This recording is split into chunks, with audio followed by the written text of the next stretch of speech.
Hey guys, welcome to Wrestling Days. I've noticed that the views for the review videos are relatively low compared to the other videos on the channel. I think this is because the review ones are very long, so I'm going to now try and do them in 5 minutes. Whatever we get to at the 5-minute stage, bang, we cut it off. So I need to try and cram this in. You can see I've put a counter clock on the screen as well. So let's get into it. I've got shout outs to do first. So DJ420, Jack's Toy Show, Mo Reacts, LM Skills, Sean Paul Campbell, Landon Jolly, and Elvin Cora. Big shout out to all of you guys, and a big thank you to everyone that watches these reviews. So this was a go home show for Hell in a Cell, and it was rubbish. It was absolutely rubbish. It was flat, and if you want to talk about flat, you got to talk about that Paul Heyman promo. I thought it was wide of the mark. I have done a reaction video for it. I will put it in a link in the description below. And I just think he focused on the wrong thing. He focused on the chants and the crowd and the homecoming rather than focusing on Goldberg. I thought Goldberg last week was very passionate, very honest, came across as quite sincere. This week you just got Paul Heyman just looking a bit lost, and I didn't like it. Good opening to the show. I like Jericho's work, refusing to have a match until the list is found. Yeah, the list is now like Mitch the Plant. You know, you've even got the crowd chanting about the list.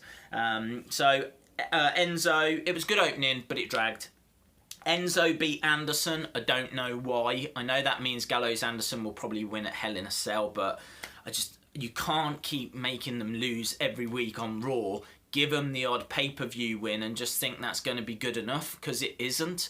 They should be getting built up as this unstoppable force. I think the problem is that WWE don't know if it wants to push Enzo and Big Cass or if it wants to push Anderson and Gallows, and up till this point it's been anyone but Anderson and Gallows. They need a push. They were fantastic in New Japan. And they're just, well, honestly, it upsets me, and I know it upsets a lot of you out there as well. Another thing that upsets me is, why have we been given a match on Raw that we're expected to pay and watch on a pay-per-view? I don't want to see Sheamus and Cesaro versus The New Day. I know the result means that The New Day will probably win at Hell in a Cell, but again, all of this is nonsensical. You know, if I can predict what's going to happen, and it's that kind of, I just don't want to watch it. I don't want to watch a match that I'm going to be seeing at the weekend, and I just don't. It's pointless. You want to talk about pointless? How about Bayley and Dana Brooke arm wrestling? Why? Why are they doing that? I can understand if it was like Braun Strowman versus Brock Lesnar and it was a test of strength. Then yeah, get the arm wrestling table out. But Bayley against Dana Brooke, this was flat. I like the fact that Curtis Axel has now gone back to his legacy and using it as a platform, but I hate Bo Dallas. Why did Strowman have the list in the end? It turned out Strowman had it. Why does he care about what's on the list? Don't get it. We had jobbers versus jobbers. There was 3 jobbers against 3 jobbers. That meant there were 6 jobbers in the ring, and the jobbers won. It also meant that the jobbers lost. That was my review of that match. Charlotte and Sasha segment was a high point.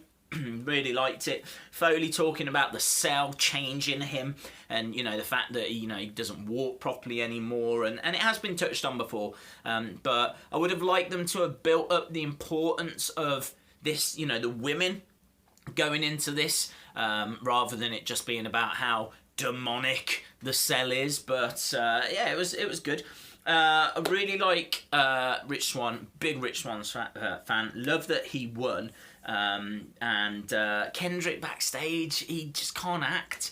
I wasn't into it. I like what they're doing with, you know, puts a seed of doubt in your mind now. Is TJP gonna just lie down for Brian Kendrick? You know, it did make me want to watch this Sunday to see what TJP will do. But I'm pretty sure it'll just be a match, and I'm pretty sure TJP will win. Or they could give it to Kendrick, and then you'll have that doubt of, did he actually win? Did TJP let him win? I think the segment was executed not that bad.